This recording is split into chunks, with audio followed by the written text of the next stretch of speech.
అందరికీ నా వందనాలు. ప్రస్తుతం నేను మాట్లాడే విషయం పద్మనాయక వైజయంతి అనే గ్రంథం గురించి.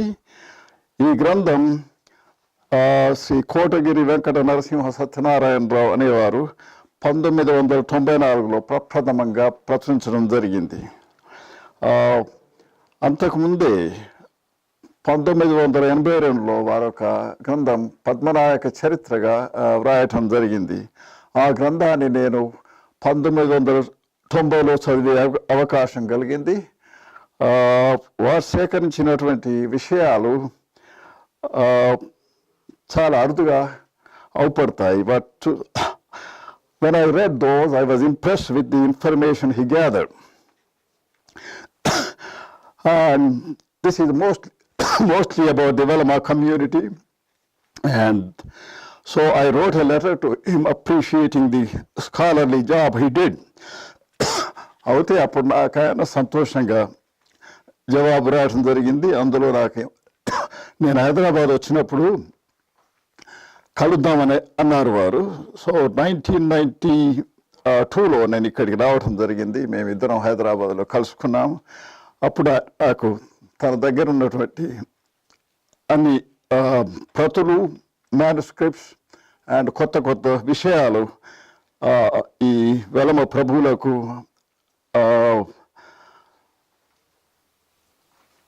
ఉన్నటువంటి వారు నాకు చూపించడంతో నేను చాలా సంతోషపడ్డాను, ఆశ్చర్యపడ్డాను కూడా. అంత చక్కటి ఇన్ఫర్మేషన్ ఎలా గ్యాదర్ చేయగలిగాను. సో అప్పుడు మేము దాన్ని ముద్రించడానికి నిశ్చయించుకున్నాం. ఇదంతా ముఖ్యంగా ఈ పద్మనాయకుల చరిత్ర, వారి సాహిత్య పోషణ అనే దానికి సంబంధించింది. In 1993 we decided to publish that book. అందులో 2 భాగాలు ఉన్నాయి. ఒకటేమో చారిత్రక భాగం, ఒకటేమో సాహిత్య భాగం. సో అది ముఖ్యంగా నేను ప్రస్తుతం మాట్లాడుకోదలుచుకున్న చారిత్రక భాగం గురించి. అది వెలమ వారి చరిత్ర. And that belonged to the period of the forgotten chapter of the Andhra history. మనమంతా చరిత్రలో చదువుకున్నప్పుడు ఇది చాళుక్య రాజుల గురించి, కాకతీయ రాజుల గురించి చదివాం. తర్వాత గోల్కొండ రాజుల గురించి, గోల్కొండ నవాబుల గురించి చదివాం. కానీ కాకతీయ రాజ్యం 1323లో నశించింది. అండ్ గోల్కొండ రాజ్యం వచ్చేసరికి దట్ వాజ్ AD 1500. అంటే దాదాపు 175 సంవత్సరాల్లో జరిగినటువంటి విషయాలు మన తెలుగు వారికి ఎవరికి తెలియదు. దాన్నే forgotten chapter of Andhra history అని మల్లంపల్లి సోమశేఖరం గారు తన ఆంధ్ర విజ్ఞాన సర్వస్వంలో రాయటం జరిగింది. సో ఆ విషయాలు ఈ పుస్తకంలో ఉండటం వల్ల నేను I volunteered to sponsor the book, and I like to say a few words about the historical parts of this book and the Velmas, how the kingdom was established, and what are the consequences following the fall of the empire, fall of the kingdom. But to tell the story of the Velma kings, I have to tell the story of the Kakatiyas and what happened to the prior to that. The Velmas came from the north. The Veli Mala means the Konda Avali Varu. That means they came from the north of the Vindhya. That's why they thought they are the Velmas. And but of course the Reddis and the Kammas, they also claimed that they came from the north. And also they were called Padmanayakas. Padmanayakas ante they were the descendants of the Padmapati of the Magadha. This happened 2300 years ago. In 300 BC, వారు మగధ నుంచి చంద్రగుప్తుడి దాటికి ఆగలేక తప్పుకొని ఆంధ్రదేశం వచ్చి స్థిరపడ్డారని కొందరు పండితుల అభిప్రాయం. But దీనికి సరైన ఆధారాలు ఏమీ లేవు. ఇంకొకటి ఏంటంటే వాళ్ళు అనుపనీయ క్షత్రియులు అన్న మరొక అభిప్రాయం. సరే, దానికి సరైన ఆధారాలు లేవు, మనం దాని గురించి అంతగా చర్చించాల్సిన అవసరం కూడా లేదు. తర్వాత జరిగింది ఏంటంటే, మెక్కంజీ అనే ఆయన, he is an engineer, the British engineer. He collected a lot of information in somewhere around 1880 and 1780 and 1790s. All the manuscripts from the coastal area, from the princely states, and he preserved them, the archives of the East India Company. అంతేకాకుండా అక్కడ ఉన్నటువంటి దేవాలయాల్లో ఉన్నటువంటి శాసనాలన్నిటినీ ఆయన decipher చేయించి వాటి సారాంశాలన్నీ కూడాను the archives of the east India కంపెనీలో భద్రపరచడం జరిగింది. తర్వాత వెంకటగిరి సంస్థానాధీశులు వారి చరిత్ర రాస్తూ వారి పండితులు, వారి వంది మాగదులు రాసినటువంటి పద్యాలన్నీ సమకూర్చి పెట్టడం జరిగింది. వారికి తెలిసినంత కథ కూడా వారు రాయటం జరిగింది. ఆ కథలు కూడా ఈ మెక్కంజీ ది ఈస్ట్ ఇండియా కంపెనీ వారి ఆర్కైవ్స్లో భద్రపరచడం జరిగింది. తర్వాత ఏమైందంటే, అరౌండ్ ఇయర్ 1900, ఈ Raja of Venkatagiri, he wanted to write a story of history of his own family, and then he was looking for somebody to write, and then he found good poets in the court of Jataprolu Raja. He is in Mahbub Nagar, and he found two pandits. ఒక ఆయన పేరు వల్లాల సదాశివ శాస్త్రి, ఇంకొక ఆయన పేరేమో వేదాంతం శేషశాస్త్రి.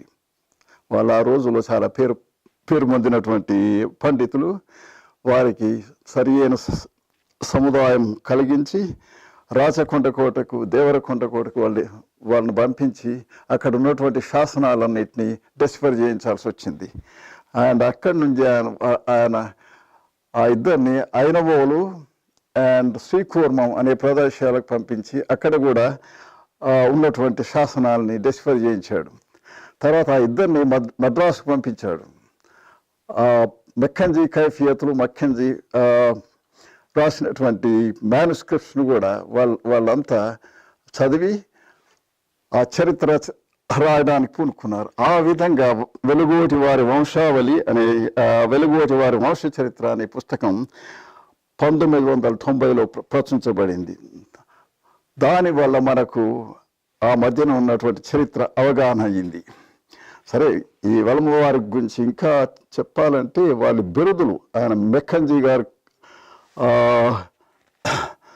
ప్రోగ్ చేసినటువంటి his collections, they reveal the titles of the Velmas, and it is very interesting to note that they served in the armies of the Chalukyas, the Pandyas, the Cholas, and the Rashtrakutas in the 9th and 10th century as soldiers, as the Dandanayaka, Chemupati. So that means they were in the martial arts, and they were the martial race right in the 9th and 10th century. తర్వాత ఏమైంది, by 1170, 1180, there was Palnadu, the Battle of Palnadu, and we all know that Brahmanayudu is the Padmanayaka, and he had 72 followers. The people of 72 Gotras, they were described as the Padmanayakas. And at the same time, in the Kakatiya kingdom, a lot of Padmanayakas were serving in the armies of the Rudradeva and Ganapati Deva. And of course, the Ganapati, he had all kinds of people in his army, the Reddis, the Kammas, the Kshatriyas, the Brahmins, and also Kayasthas. And at that time, the Padmanayakas were part of that big conglomeration of several communities. But as the time went by, during the time of Rudrama, things started to change because she was a woman and some of the neighboring kings like the kings of Devagiri, they started to invade Warangal, and also the kings from the south, the Cholas and the Pandyas, they wanted to occupy some territories in the south. And not only that, one of their Samantas, the Ambadeva, he is a Kayastha, and he established his own independent kingdom. So at this time, the Padmanayakas, they stood there behind their queen. They fought all the wars, they suppressed the rebellions, and finally they did subdue the Ambadeva also. But in one of the wars with Ambadeva, the great queen Rudrama, she died, and subsequently her grandson Prataparudra became the king of Warangal. But at this point, I want to tell the important person who is coming up. His name is Betala Naidu. He is a Recharla Betala Naidu. His original name was Chevi Reddy, but at that time the Reddy did not really indicate a Reddy. Anybody who worked as a tax collector could have a name of Reddy. Actually, the Reddy came originally, they were the tax collector, they were called Rat, Radu, and then they became Reddy, and that term became popular to particular community at a later date. And this Chevi Reddy, by his ability, by his chivalry, he became a very prominent leader in Nalgonda district called Amanagalu region of Nalgonda district. And when he became so popular, the Ganapadeva Chakravarti, he recognized his greatness, and he made him the Mandaladipati of the Amanagalu region.